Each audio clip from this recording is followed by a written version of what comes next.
सियासी टीवी के programme sprint for spirit में आप सबका वेलकम। मैं हूं आपका दोस्त मोहम्मद मुनीर। दोस्तों, इस बार हैं क्या ख़ास, देखें आप।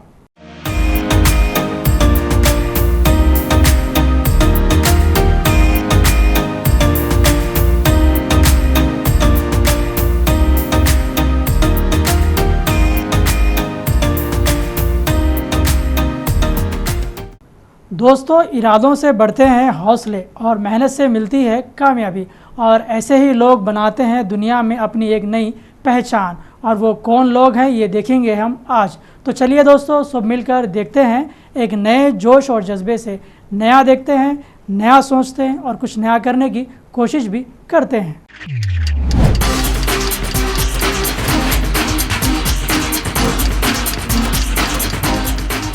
दोस्तों, कबाड़ से बना एक नया जुगाड़। चंडीगढ़ में कबाड़ में फेंके गए नाकारा चीज़ों को जोड़कर बनाया गया है आवाम के लिए एक खूबसूरत पार्क, जहां पर नाकारा पुर्जों को इस तरह जोड़ा गया है कि वो आवाम की तवज्जो का मरकज़ बने हैं। यहाँ कई अलामती ढांचे और मुनफरिद नमूने पार्क में खड़े लोगों का इस्तकबाल कर रहे हैं। चंडीगढ़ पिछले एक साल में स्वच्छ भारत मिशन में अपनी छाप छोड़ने की कोशिश कर रहा है। स्वच्छ भारत मिशन का बहुत ज़्यादा जोर 3R के प्रिंसिपल पे होता है, रिड्यूस, रिसाइकल एंड रीयूज। इसी प्रिंसिपल को आगे लेके जाते हुए हमने एक ऐसे पार्क की परिकल्पना की जिसमें सारा सामान ही रिसाइकल्ड हो।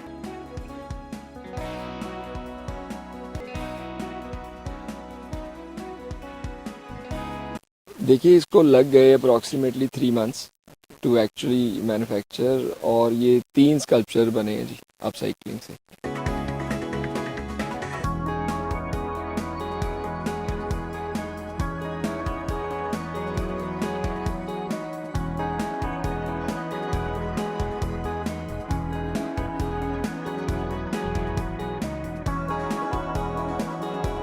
सर, मोटिव तो यही है कि अब जैसे आप देख रहे हैं कि यहाँ पे पार्क है, यहाँ बच्चे आ रहे हैं, तो बेसिकली तो it is to imbibe the concept of upcycling in the younger generation. These robots are made. I like these robots because these are made of old machine parts. दोस्तों, नई सोच से नई पहचान कैसी बनती है, ये देखकर आज आपको अंदाज़ा हो जाएगा। यूँ तो हर नौजवान की ख्वाहिश होती है कि वो गाड़ी चलाए, और गाड़ी भी ऐसी हो कि इनके शौक़ और जोश के साथ चलते रहे। लेकिन महंगाई के इस दौर में शौक़ महंगाई का शिकार होता चला जा रहा है। अब इसी के पेश नज़र गुजरात के 4 नौजवानों ने मिलकर एक ई-बाइक तैयार की है, जो ना सिर्फ चार्ज से चलती है और इमरजेंसी में इसे सोलार से भी चार्ज किया जा सकता है। हकीकत में ये ई-बाइक मेहनतकश खुद रोज़गार अफराद के लिए बहुत ही फ़ायदेमंद है।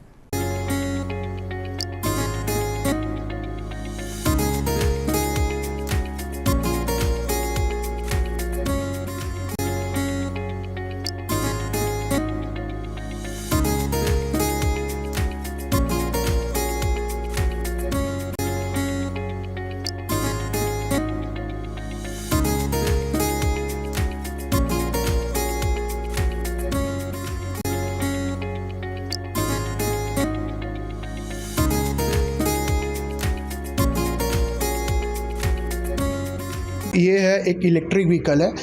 अभी के टाइम में इलेक्ट्रिक व्हीकल का जो क्रेज़ है वो बढ़ रहा है दिन ब दिन। तो ये हम एक इलेक्ट्रिक व्हीकल ले आए हैं जो हाइब्रिड है।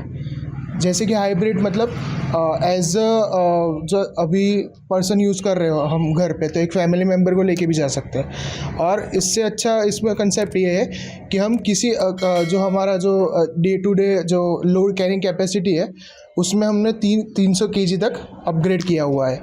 तो अभी जो EV आ रहा है वो मैक्स टू मैक्स 150 kg या 170 kg के बीच में होता है लोड कैरिंग कैपेसिटी, पर इसमें 300 kg हम लोग ट्रांसफ़र कर सकते हैं with the person and with heavy duty. Means हम लोग बोल सकते हैं कि ये एक हैवी ड्यूटी व्हीकल है, क्योंकि सामान का जो ट्रांसपोर्टेशन है जो इंडिया में अभी जो फूड कंपनीज़ है जो सेलिंग कर रही है, अपना फूड सेलिंग कर रही है, तो उनके लिए भी बाइक चाहिए। जैसे जोमेटो है, स्विगी है, तो उनके लिए भी चाहिए। तो अभी पेट्रोल का जो ऑप्शन है, तो पेट्रोल जैसे महंगाई बढ़ रही है, ऐसे पेट्रोल बढ़ रहा है। तो ये हमने प्रूफ ऑफ कंसेप्ट इसके लिए भी बनाया है कि हम ये जो बैटरीज है, लीड एसिड बैटरी का यूज़ किया है, जो सस्ती आती है और इसकी जो कैरिंग कैपेसिटी है वो भी अच्छी है। तो इससे हम लोड कैरिंग भी कर सकते हैं और इसकी स्पीड जो है 50 किलोमीटर पर आवर तक हम लोग खींच सकते हैं विथ लोड। जैसे कि हम आपको बताना चाहते हैं कि ये हमारा जो प्रूफ ऑफ कंसेप्ट है, अभी 35 to 40 के बीच में हमने कैलकुलेट किया है। और अभी जो हम अगर मार्केटिंग वैल्यू इसकी जानना चाहे तो 50 to 55,000 में हम लोग इसको सेल कर सकते हैं। इसका मेन ड्यूटी यही है कि इसमें हम लोग लोड कैरी कर सकते हैं। जैसे दूसरे ईवीज़ में हम लोग इतना, और फ्यूचर हम लोग सोलर पैनल्स भी लगा रहे हैं इस पे, कि जो ऑन गोइंग अगर चार्जिंग ख़त्म हो जाता है तो सोलर पैनल से कॉन्स्टेंटली बैटरी को चार्जिंग मिल सके। ऐसे कंसेप्ट पे भी हम लोग इन फ्यूचर मूव हो रहे हैं। तो ऐसा करने से फ़ायदा इतना होगा कि जो बीच में गाड़ी रुक जाती है वो नहीं रुकेगी कभी भी। और आपका जो काम है, मतलब रिजर्व में भी हमने बैटरी रखी हुई है कि अगर समहाउ की बैटरी ख़त्म हो गई तो हमारे पास भी एक रिजर्व बैटरी का ऑप्शन है।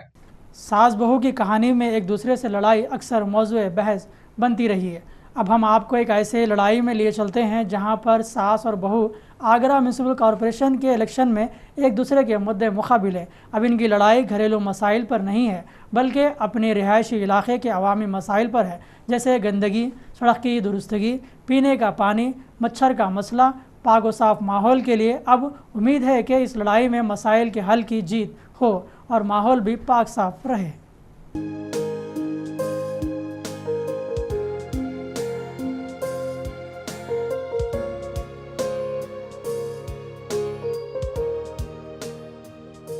आपने सास बहुओं के झगड़ों के बारे में तो खूब सुना होगा, लेकिन आगरा नगर निगम में इस बार सास बहू की ये लड़ाई चुनावी दंगल में देखने को मिलेगी। आगरा के 400 दरवाजा वार्ड में इस बार सास मीना देवी और उनकी बहू चारू आमने सामने चुनावी मैदान में खड़ी हो गई हैं। नामांकन के आखिरी दिन दोनों सास बहू ने अपना नामांकन भी दाखिल कर दिया है। ये कचरा भरा रहता है, नाली भरी रहती है और ये पानी की परेशानी रहती है, बिजली की परेशानी रहती है। बहू भी चुनाव लड़ रही है। हाँ जी। तो परिवार को झगड़ा है? नहीं जी। अब क्या वोट करेंगे बहू को या खुद जीतेंगे? मैं जीतूंगी। अब सुनिए चारू का क्या कहना है। सर, मुद्दे तो काफ़ी हैं। अगर क्षेत्र की परेशानियों को देखा जाए तो क्षेत्र में काफ़ी समस्याएं चल रही हैं, जैसे कि मच्छर बहुत हैं, गंदगी बहुत है, पानी की समस्या भी काफ़ी चल रही है, पानी काफ़ी गंदा आता है, सीवर भरे रहते हैं, नालियों की सफाई होती नहीं है, कचरा टाइम पे उठता नहीं है, जिसके कारण मच्छरों का सामना बच्चों को करना पड़ता है और बीमारियाँ काफ़ी फैलती हैं। और सड़कें भी काफ़ी ख़राब हो रही हैं, गलियाँ भी काफ़ी ख़राब हैं। तो का भी चर्चा का विषय बना हुआ, आपकी सासू माँ भी लड़ रही हैं, आप भी लड़ रहे हैं कि परिवार की है। जी जी जी। तो सर यही सोच के, काफ़ी आबादी वाला क्षेत्र है हमारा, समस्याएं भी फिर उसी को देखते हुए काफ़ी ज़्यादा हैं, तो इसलिए उन्होंने भी निर्णय लिया है, मैंने भी निर्णय लिया है कि समाज की सहायता करें। परिवार की मतभेद है? जी नहीं, बिल्कुल भी नहीं। सिर्फ दो लोगों का एक ही घर से लड़ना चुनाव? सर, उनका भी मन था चुनाव लड़ने का, मेरा भी था, तो दोनों ही क्षेत्र की समस्याएं दूर करने के लिए चुनाव लड़ रहे हैं। भले ही ये सास बहू चुनावी रण में एक दूसरे के सामने प्रतिद्वंदी हो, लेकिन घर में वो एक साथ हैं। दोस्तों, अब अगली कहानी है एक 3 फीट 9 इंच के आदमी की। वो भी इस बार यूपी म्यूनसिपल कॉरपोरेशन इलेक्शन में अपनी खिदमत आजमाई कर रहा है। इनका मकसद है कि वो आवाम की फलाह व बहबूद और बच्चों की तालीम पर तवज्जो देंगे। बीकॉम की डिग्री रखने वाले परवेज चौला ने अपने इलाके में अपने खत से नहीं बल्कि अपने हौसले से मशहूर हैं।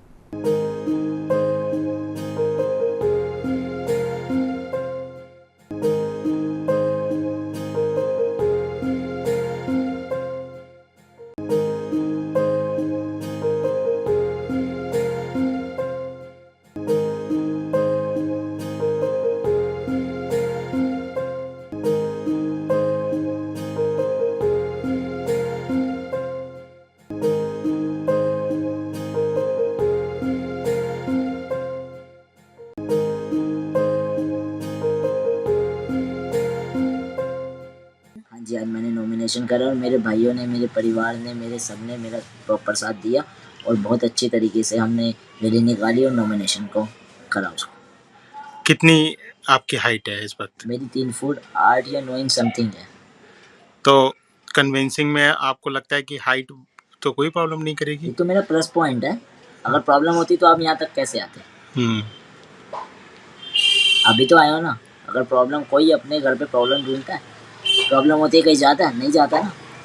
प्लस पॉइंट होता है, आप भी आए हो ना, वैसे ये प्लस पॉइंट है।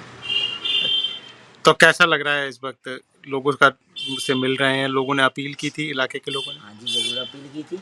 मेरे मिलने वालों ने, सबने मुझे तो पिछले 5 सालों से अपील की जा रही है, पर इस बार मैंने उनकी सुनी और इस बार मैंने नामांकन करा। जो आप चुनाव लड़ेंगे तो आपकी हाइट प्लस पॉइंट है?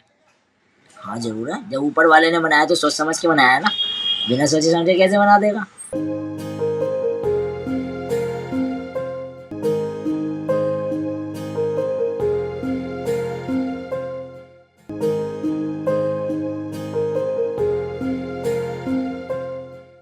प्रायोरिटीज हैं इस बार चुनाव की? आप किन प्रायोरिटीज पे चुनाव लड़ रहे हैं? स्वच्छता है सबसे बड़ी प्रायोरिटी, स्वच्छता।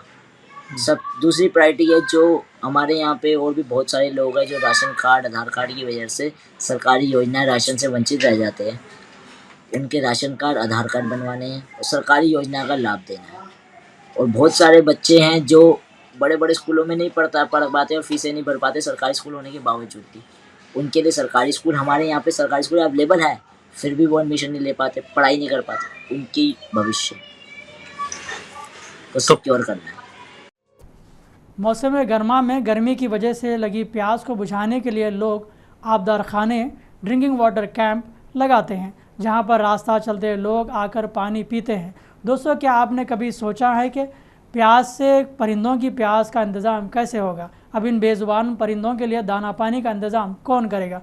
समाज में कुछ ऐसे भी NGOs हैं जो लोगों को मिट्टी के बर्तन और परिंदों के छोटे छोटे घर देते हैं, ताकि परिंदे आए और अपने दाना पानी के साथ इस मौसम गर्मा में राहत की सांस लें।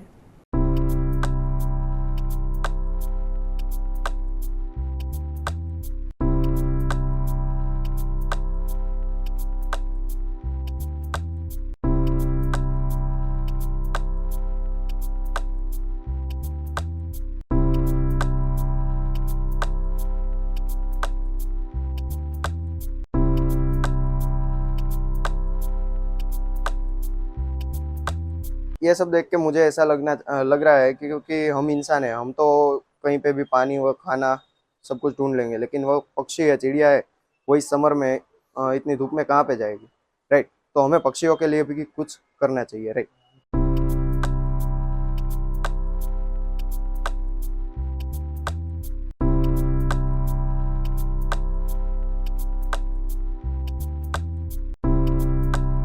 ये हम 6 साल से कर रहे।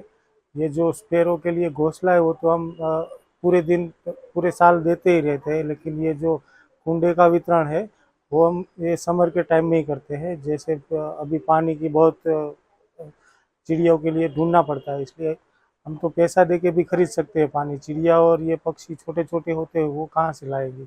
इसलिए उसको बचाने के लिए हम प्रयास कर रहे हैं। हमारी इंसानियत है कि हम तो इंसान की मदद करेगा, पक्षी की मदद तो इंसानों को ही करनी पड़ेगी, वो एक दूसरे की मदद नहीं कर पाएगी, इसलिए हमें ही उसकी मदद करनी पड़ेगी। लोगों को क्या संदेश देना चाहते हैं कि वो भी पक्षियों के लिए, जो भी अबोल पक्षियों हैं उनके लिए कुछ करना चाहते हैं? लोगों को यही संदेश है कि वो अपने घर में थोड़ी सी जगह चिड़ियों को दे या पक्षियों को दे और थोड़ा दाना पानी रख दे। वो ज़्यादा हमसे कुछ नहीं मांगते नहीं है, हम उसे थोड़ी सी जगह दे दे बस रहने के लिए, और पानी या थोड़ा उसको पानी के लिए थोड़ी सुविधा कर दे बस।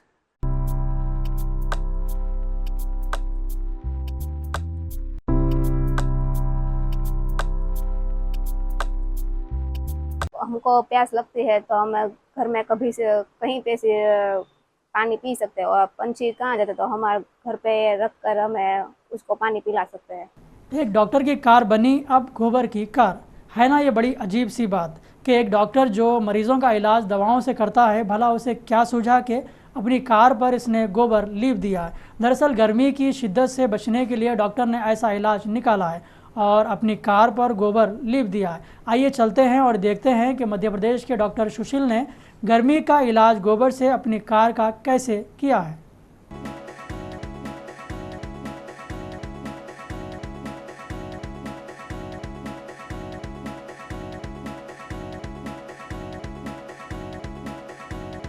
टेम्परेचर को मेंटेन करने का एक तरीका है। गोबर जो है वो ऊष्मारोधी होता है, ऊष्मा को गाड़ी के अंदर नहीं आने देता, प्रोटेक्ट करता है। तो गाड़ी के अंदर का जो टेम्परेचर है वो इससे बाहर के और अंदर के टेम्परेचर के बराबर मेंटेन बना रहता है। गर्मी में अक्सर ये होता है कि गाड़ी की चद्दर जो है ऊष्मा को खींचती है और वो खींच के अंदर के टेम्परेचर को और ज़्यादा हाई कर देती है। तो गोबर से फ़ायदा ये होता है कि ये जो लोहा होता है, चद्दर होती है, इस पे धूप नहीं पड़ने से अंदर का टेम्परेचर हाई नहीं हो पाता है। ये इसका सबसे बड़ा फ़ायदा है। और जैसे ही अपन गाड़ी में अचानक से बैठते हैं तो अंदर जो अपन को एक अनकम्फर्टेबल जो हीटेड फील होता है वो इसमें नहीं होता है।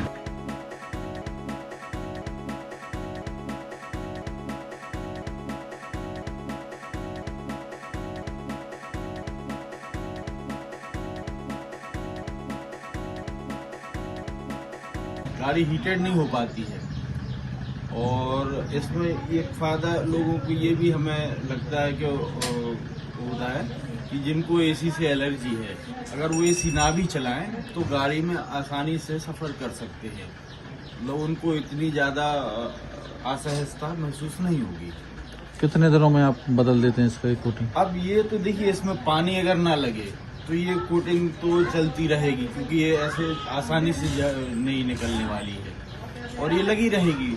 कम से कम महीने 2 महीने तो ये चलेगी। अगर जैसे फिर उसके बाद झड़ जाती है, निकल जाती है, तो फिर से आप गोबर लगा दो उसको। गोबर जैसे आम तौर पर जो अपन घर पे लीपते हैं गोबर, तो वैसे ही है। इसमें अलग से कुछ नहीं करना आपको, इसमें कुछ मिलाना भी नहीं है। सिंपली जो गोबर होता है वो आप इसमें लगा सकते हैं।